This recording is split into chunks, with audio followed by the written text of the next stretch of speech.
भगवान परशुराम का भारत के इतिहास में एक बहुत बड़ा महत्व है। तो हम विस्तार से जानना चाहेंगे कि उनके क्या महत्व हैं और हिंदू धर्म के लिए उन्होंने कितना कुछ किया है।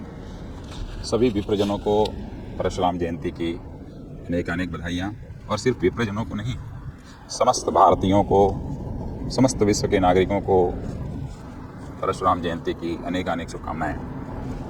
भगवान परशुराम हमारे समाज के लिए बहुत ही अनिवार्य हैं।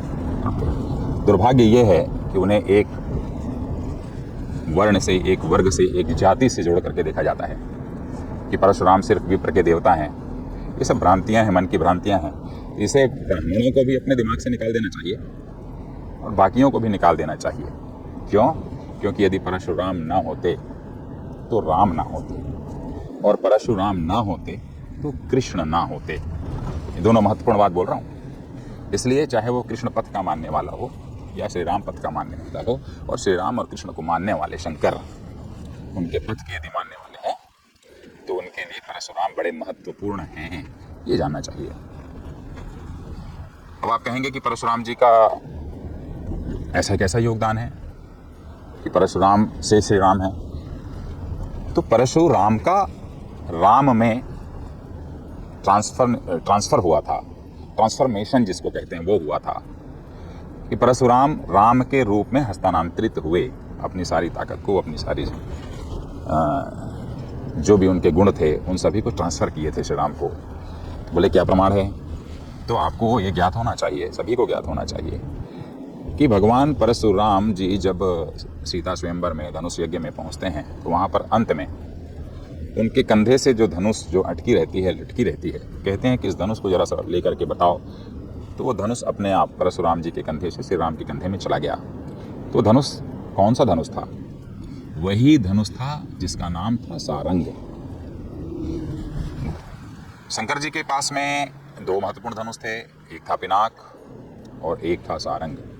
पिनाक वह धनुष था जिसे त्रिपुरासुर का वध हुआ था जिस धनुष से, और बाद में वही राजा जनक के जो पूर्वज हैं उनको प्राप्त हुआ था, और वही धनुष जनक जी के पास आया और उसे पिनाक को उठाना था भगवान राम को सीता स्वयंवर में धनुष यज्ञ में, वो पिनाक था। और उसके जाने के बाद दूसरा जो धनुष था, उसके टूटने के बाद जो दूसरा धनुष था वो था सारंग, जो विष्णु जी के हाथों में था, जो परशुराम को आया था। और परशुराम जी ने वह जो धनुष था किसे दिया? राम जी को दिया, जिससे रावण का अंत हुआ, वो था सारंग। और मजे की बात यदि नहीं पता हो तो कि वो जो सारंग है, वो सारंग आगे आकर के कृष्ण जी के हाथों तक आया था, और जिसे आखिरी में कृष्ण जी ने समुद्र में विसर्जित किया, वो सारंग था जिससे रावणत्व का अंत हुआ। कि श्री राम की इस यात्रा में परशुराम जी के द्वारा प्रदत्त सारंग धनुष का बहुत बड़ा योगदान रहा, जिसने राम को तीर धनुष वाला महानायक बनाया इस धरती के अंदर।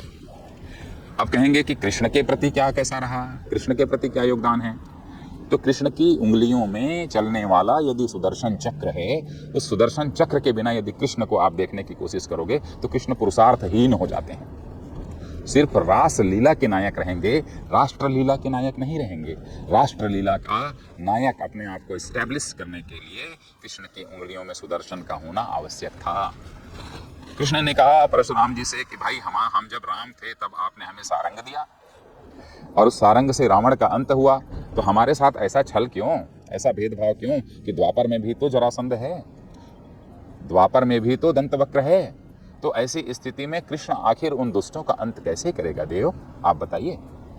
और वही हुआ कि जैसे सारंग श्री राम को दिया था परशुराम जी ने वही सुदर्शन चक्र फिर अपने पास से निकाल करके श्री कृष्ण को दिया, जिसके कारण कृष्ण राष्ट्र के महानायक बने।